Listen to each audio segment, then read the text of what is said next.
I mean, he's a combination that he has the accuracy of throwing on the move of Aaron Rodgers, but he has the arm of an Elway and a Favre to throw the ball over the top of your head.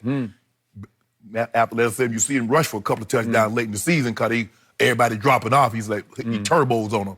I'm taking Patrick Mahomes. I like Deshaun. Deshaun Watson is a proven winner. He can extend plays, and it's just not good enough to get there. As Buffalo found out, Skip, they had the perfect defense call, perfect blitz. And guess what happened? They didn't get him on the ground. So I'm not trying to diminish him. But if you want to say, Shannon, you get one quarterback, give me Patrick Mahomes. Your argument to me is as clear as broken glass because I'm about to break all the glass that you just blew all over the table. If you give me one of those two quarterbacks to go forward and win games, I am taking Deshaun every Monday, Sunday, Thursday. Give me Deshaun Watson any day over Patrick Mahomes because Deshaun clearly has stronger winners intangibles. Deshaun Watson will make far more plays with his arm and his legs and his heart and his guts and his will than I have seen Patrick Mahomes make. And I give you, he's got the bigger arm, blah, blah, blah. But he doesn't make more plays because all I really need to show you is just one stat. I'll just close the case right here. So Patrick Mahomes has played 33 career NFL games as a starter. He has 3 fourth-quarter comebacks and 4 game-winning drives. Deshaun Watson has played 40 career games, so not that many more, 7 more career games, but he's got 9 fourth-quarter comebacks and 11 game-winning drives, and that leads the NFL over the last 2 years. Nobody is close to doing what he does over the last 2 years. Did somebody else start those games and he come in? Because if he started that game, he's the reason they're behind. And my homeboy don't get behind. So, do you remember what Dabo said before Deshaun was drafted? He said, if they pass on Deshaun Watson, they're passing on Michael Jordan. This year, before John Gruden played Deshaun Watson, what did he say? I see Michael Jordan. I'm talking about game-saving, game-winning plays that you make athletically or just with your will, with your spirit. Whatever that thing is that's inside Deshaun, I will take it any day and I will beat your guy with it.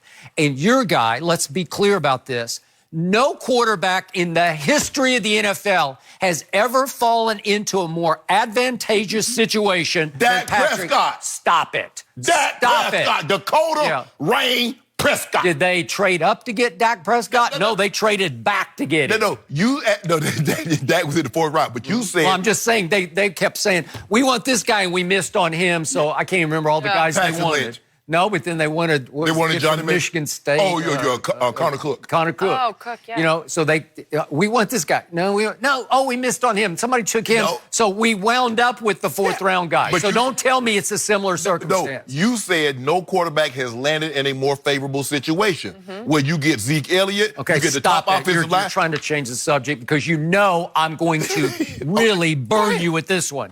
Andy Reid traded up to take Patrick Mahomes with the 10th pick. By the way, Deshaun went 2 picks later, 12th, okay? And they did trade up to get him, but still, it's a very different circumstance because Andy Reid has done everything in his power, and he is one of the great play callers in the history of this league. He does have offensive genius about him. Andy Reid does. You know it, and I know it. He's done everything in his power to make Patrick Mahomes look great. Patrick Mahomes is like the classic case of the spoiled rich kid who gets everything you want. You want this? Oh, we'll get you this. You want? Oh, well, we'll get you that.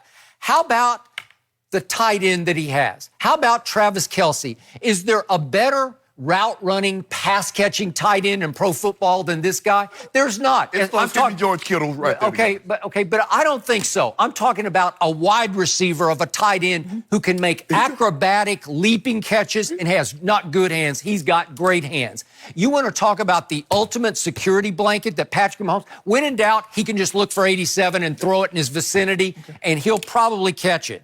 And I got to look up the name here. Oh, yeah. What's his name? Oh, yeah. You ever heard of Jordan Atkins? That's the answer at tight end that Deshaun has. So they got fails. Jordan Atkins, yeah, but this guy caught the most balls of the tight ends. He caught 36. Travis Kelce caught 97 balls this year. And that leads me back to Tyreek, is Tyreek. Boy, that's pretty. How about Sammy Watkins? You mentioned him. How about Mecole Hardman? How about Demarcus Robinson?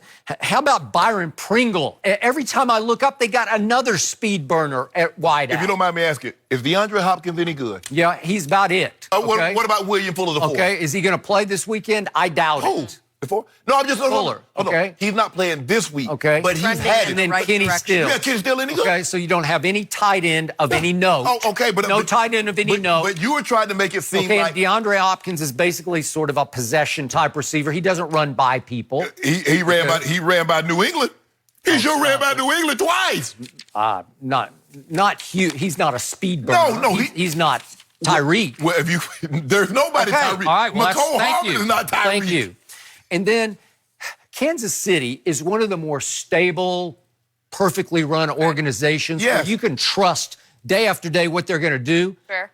I don't know what's going on with the dysfunction down in Texas because that they don't even have a GM anymore. Right. Now Bill O'Brien is supposedly totally in charge, and I got to tell you, if Deshaun Watson hadn't made one play late against Buffalo last weekend, I'm pretty sure Bill O'Brien would have lost his job because that would just be too many disasters after you win the division or have a home playoff game, right? Right. And so if we could see that play that Deshaun saved the day on, this is just so vintage. This is Jordan-esque. I don't think anybody's Michael Jordan, but boom, boom, escape, completion, 45-yard gain, 40-yard gain, I guess it was. I mean, It just How won he the got game. out of that. It saved the game, and it won the game. He got rocked on one side, and then he got rocked on the other. He's actually kind of fortunate because he got rocked and got stood just back put him up. around, Yeah. yeah. Okay. So, but that he has done that consistently. What did I say before he got drafted? All you had to do is look back at the two games against St. Nick's defense, Nick Saban's defense in back-to-back national championship games. First one a loss, second one a win. But listen to the numbers against St. Nick's defense.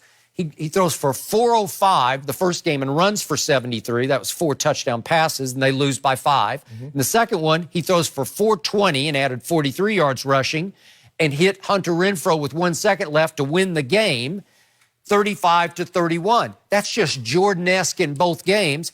And to me, if you put Deshaun in the Andy Reid system, you'd have unbeatable. Well, the thing the knock that I will, and if there's a knock, I just think that Deshaun holds on to the ball entirely too long. Okay, because sometimes they don't protect him, and sometimes people can't get open, and he's just going to figure a way to beat you. But Skip, some of those sacks, and anytime we see a quarterback take a sack, we automatically assume it's the offensive line's fault. Sometimes Deshaun holds on to the ball too long. He subjects himself to hits that he shouldn't take, and over the course of time, those add up.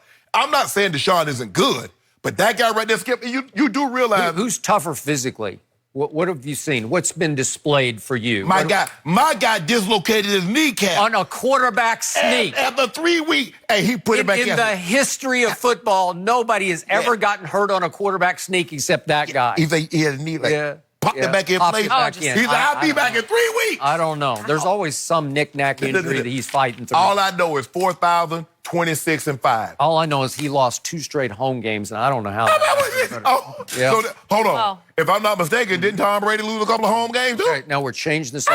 It's a classic case of, are we doing Tom Brady versus Patrick Mahomes? No, because he's not in. But you make it seem like losing 2 straight home games is a bad thing. So losing to Miami to close out the season and then losing to Tennessee, now which is worse? And you know, I give you that Patrick Mahomes has a huge arm, but you know what? Whose arm is underrated is Deshaun Watson's.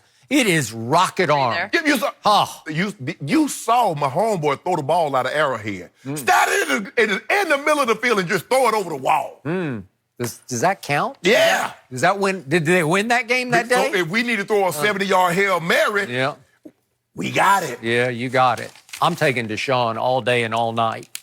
I will win more games long term. I ain't gonna be able to do that. It's going to be a good game. I have a feeling this one is going to be good. Watch my homeboy, Skip. Scoring. He gonna show you why he's special. He gonna show you why he's special. Well, he's got a special football team. He's got a better defense. He's got the most special receiver core in pro football. But you make it seem like Deshaun throwing the slouches. Well, he's throwing to one really good receiver, and that's about it. All right. All right, let's move over to the NFC for right now. Aaron Rodgers has led the Packers to the second seed in the NFC, and they will host Russell Wilson and the Seahawks on Sunday. Wilson is 0-3 against the Packers in his career on the road and at Lambeau, and the Seahawks haven't won at Lambeau since 1999. Wow. I still can't believe that stat. Shannon, who wins this game? That might have been Holmgren's first game in Seattle, if I'm not mistaken, Skip. I'm going to take the Pack because I think for the first time in a very long time, Aaron Rodgers goes into the playoffs with a balanced football team. They can run the football. Now, Skip, people think they have a running attack like the 49ers or the Ravens or the Tennessee, and they don't. Aaron Jones has a lot of rush touchdowns, but they're a middle-of-the-pack rushing team. Now, he just so happens that he's had really big games on national television, Skip. The game against Dallas, I think they had another game against, they had another one against Minnesota. I think they had the game against Kansas City. So he's had really big games in really big moments. But they're not a team that's going to run the ball for 200 yards, like Ravens can do or like Tennessee. But this is the first time that Aaron Rodgers has had that at his disposal.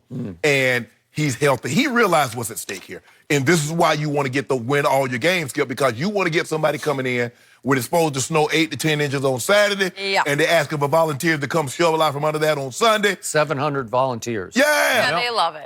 You're going to go up? That's not enough money. I do it for $30 an hour, not for no 12. You know how cold it is right now? I don't care. For $30 an hour, You would not shovel snow Just for for the $30 an hour. Oh, not now. Back in the day, I mean, the people that they go get the shovel snow. Just thinking the cold you wouldn't handle. You know how cold it is right now? I worked a lot more hours for less money than that. Yeah. But anyway, Skip Bayless, Aaron Rodgers is going to show you how he became to be Aaron Rodgers. Oh, really? Yeah. Oh, so the old Aaron Rodgers is going to show up. Oh, the one that's the most gifted thrower, the transcendent thrower of the football that we've seen in our lifetime. And, Skip, this is why you spend $180 million to go get the Smith brothers, Zadarius and Preston. This is why you go pillage Amos from Chicago and bring him over there. That's why you paid all this, for these moments, because the homegrown talent that you were getting wasn't getting it done. So, Ted Thompson, I'm tired of your approach. You keep on trying to grow. We got Aaron Rodgers. Go get Smith. Go get Smith. Go get Amos. And guess what? Ta-da, here we are. Now, Russell Wilson is a different animal. He's so frustrating. Philly had it 3rd and 15, and what'd he do? He scrambled and get a first down. They got it 3rd and 8. Skip, that's all you're hoping. Ooh, we got a 3rd and long. We're going to get off the field. Yeah. No, you're not. It's 3 more downs. And guess what he does? He scrambles again, or he runs around and he finds Metcalf, or he finds Lockett. He's a lot like Deshaun Watson. Well, Deshaun Watson a lot like him because their escapability. Not only can they escape to throw the ball, they can escape and get out of harm's way with their legs. But I'm going to take Aaron Rodgers at home. It's going to be a close ball game because, Pete Carroll has these guys coached. They'll be spitting venom. I'm going to take the Pack at home, 24-17. Okay. You don't sound like you're convicted with that. Oh, I'm convicted. That's Aaron Rodgers. Confidence. That's Aaron Rodgers. I think you're trying to talk yourself into it. No, this was easy. Because I don't know how many times you have sat in that chair across from me and told me how unbelievable Russell Wilson is. He is. He's unbelievable. He is. Right? Yes. You kind of just did it just yes. now, right? Yes. Okay, so I told you to start the show that my Titans pick was a head over heart pick because I'm rooting for Lamar. This is going to be a heart over head pick because I cannot bring myself, apologies to Lil Wayne, my friend, to root for Aaron Rodgers or the Green Bay Packers. I just can't do it. I'm sorry. I don't like them. I don't love him whatsoever because he is the biggest diva in the National Football League. He is the LeBron James of the NFL. Guy up in Foxborough. No, he's not. There's no diva in him at all. Big D, too. He is a team player. Whatever. Yeah. So here's the point. Aaron Rodgers is clearly in decline. I've bombarded you with stat after stat. If you'd like me to throw a few more, let's just do this year. But I can do it for the last 3 years. But if we just do this year, QBR, he ranked 18th this year. That's not that guy we used to know. Is that better than Brady's? It just doesn't matter. It is. Your only way to ever win an argument